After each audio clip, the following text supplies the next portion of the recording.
Bye Saadat Hasan Manto. Amritsar से special train दोपहर 2 बजे को चली और 8 घंटों के बाद मुगलपुरा पहुंची। रास्ते में कई आदमी मारे गए, मुतअद्दिद ज़ख्मी हुए और कुछ इधर उधर भटक गए। सुबह 10 बजे कैंप की ठंडी ज़मीन पर जब सिराजुद्दीन ने आंखें खोली और अपने चारों तरफ मर्दों, औरतों, बच्चों का एक मतलातम समंदर देखा तो इसके सोचने समझने की कुव्वतें भी ज़ईफ़ हो गईं।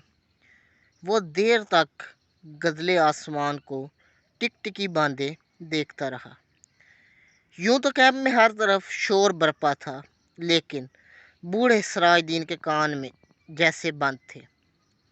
इसे कुछ सुनाई नहीं देता था। कोई इसे देखता तो ये ख्याल करता कि वो किसी गहरी फिक्र में गर्क है। इसे कोई सुनाई नहीं देता था। कोई इसे देखता तो ख्याल करता कि ये गहरी फिक्र में गर्क है, मगर ऐसा नहीं था। इसके होशो हवास शल थे। इसका सारा वजूद खला में मुअल्लक था। गदले आसमान की तरफ किसी इरादे के देखते देखते सिराजुद्दीन की निगाहें सूरज से टकराईं। तेज़ रोशनी के इस वजूद के रगो रेशे में उतर गई और वो जाग उठा। ऊपर तले इसके दिमाग में कई तस्वीरें दौड़ गईं।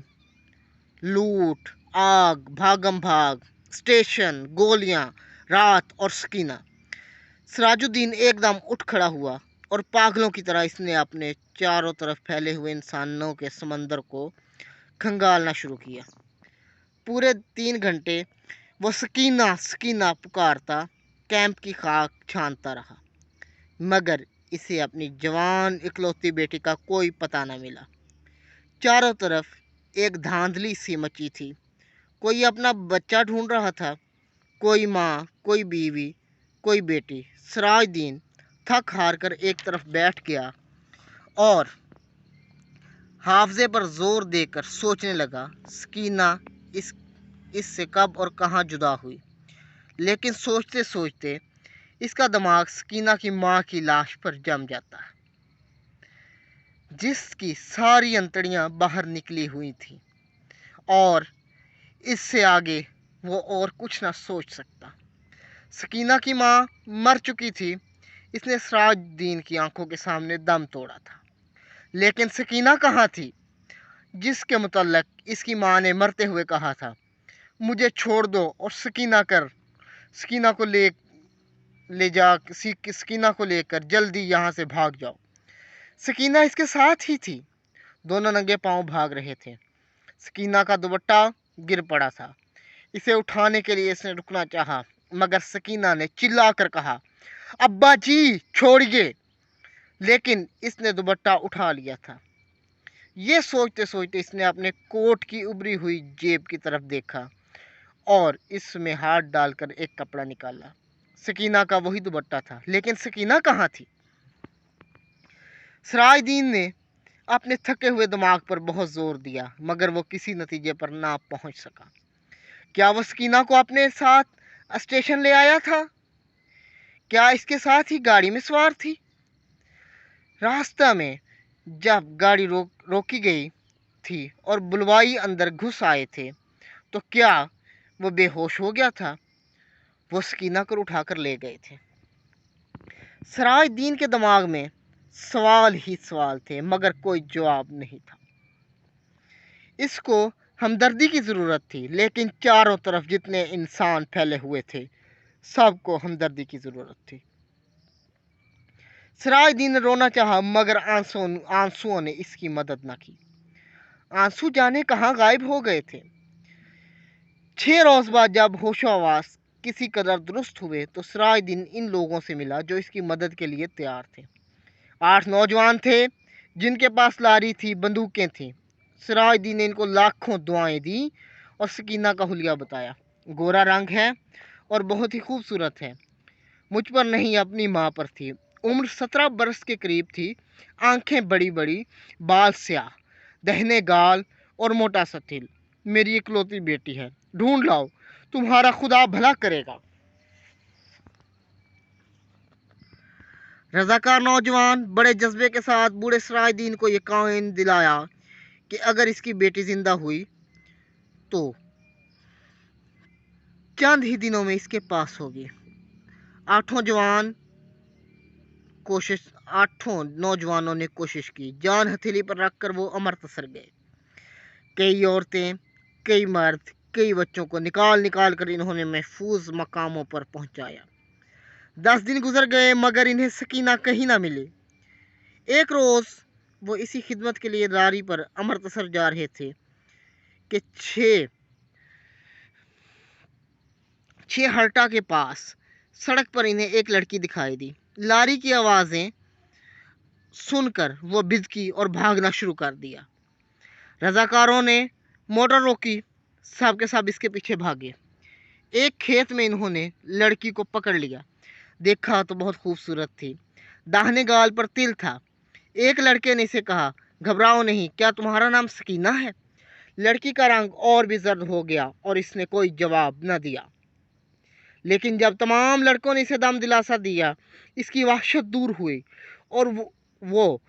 और उसने मान लिया कि वो सरायदीन की बेटी है, सकीना है।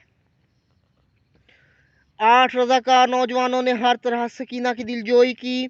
इसे खाना खिलाया, दूध पिलाया और लारी में बिठा दिया। एक ने अपना कोट उतार कर इसे दे दिया, क्योंकि दुपट्टा ना होने के बायस वो बहुत उलझन महसूस कर रही थी और बार बार बाहों से अपने सीने को ढांकने की नाकाम कोशिशों में मसरूफ थी। कई दिन गुजर गए, सरायदीन को सकीना की कोई खबर न मिली। वो दिन भर मुख्तलिफ कैंपों और दफ्तरों के चक्कर काटता रहा, लेकिन कहीं से भी इसकी बेटी का पता न चला। रात को बहुत देर तक इस रजाकार नौजवानों की कामयाबी के लिए दुआएं मांगता रहा, जिन्होंने इसको यकीन दिलाया था कि अगर सकीना जिंदा हुई तो चंद ही दिनों में वो इसे ढूंढ निकालेंगे। एक रोज सरायदीन कैंप में इन नौजवान रजाकारों को देखा। लारी में बैठे थे। सरायदीन भागा भागा इनके पास गया। लारी चलने ही वाली थी कि इसने पूछा, मेरी बेटी सकीना का पता चला? सब ने यकजुबान होकर कहा, हाँ पता चल गया, और लारी चला दी।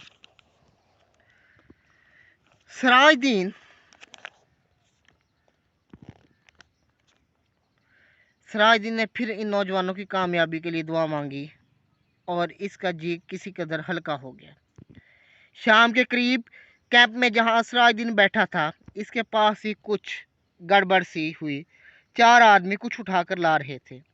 इसने दरियाफ्त किया तो मालूम हुआ एक लड़की रेलवे लाइन के पास बेहोश पड़ी थी। लोग इसे उठाकर लाए। सरायदीन ने इनके पीछे हो लिया। लोगों ने लड़की को अस्पताल वालों के सुपुर्द किया और चले गए। कुछ देर बाद वो ऐसे ही अस्पताल के बाहर गड़े हुए लकड़ी के खंभे के साथ लगकर खड़ा रहा, फिर आहिस्ता आहिस्ता अंदर चला गया। कमरे में कोई भी नहीं था। एक स्ट्रेचर था जिस पर एक लाश पड़ी थी। सरायदीन छोटे छोटे कदम उठाता इसकी तरफ बढ़ा। कमरे में दफातन रोशनी हुई। सरायदीन ने लाश के जर्द चेहरे पर चमकता हुआ तिल देखा और चिल्लाया, सकीना! जिस डॉक्टर ने कमरे में रोशनी की थी, सरायदीन से पूछा, क्या है जी? सरायदीन के हलक से सिर्फ इस कदर निकल सका, जी मैं इसका बाप हूँ। डॉक्टर ने स्ट्रेचर पर पड़ी हुई लाश की तरफ देखा, इसकी नब्ज टटोली और सरायदीन से कहा, खिड़की खोल दो। सकीना के मुर्दा जिस्म में जुम्बश पैदा हुई। बेजान हाथों से इसने आजार बंद खोला और शलवार नीचे सिरका दी। बूढ़ा सरायदीन खुशी से चिल्लाया, जिंदा है, मेरी बेटी जिंदा है। डॉक्टर सर से पैर तक पसीने में गर्क हो गया। उम्मीद है आपको आज की वीडियो पसंद आई होगी। वीडियो पसंद आने की सूरत में चैनल को सब्सक्राइब और वीडियो को लाइक करना मत भूलिएगा। अगली वीडियो तक के लिए मुझे दीजिए इजाज़त। अल्लाह निगहबान।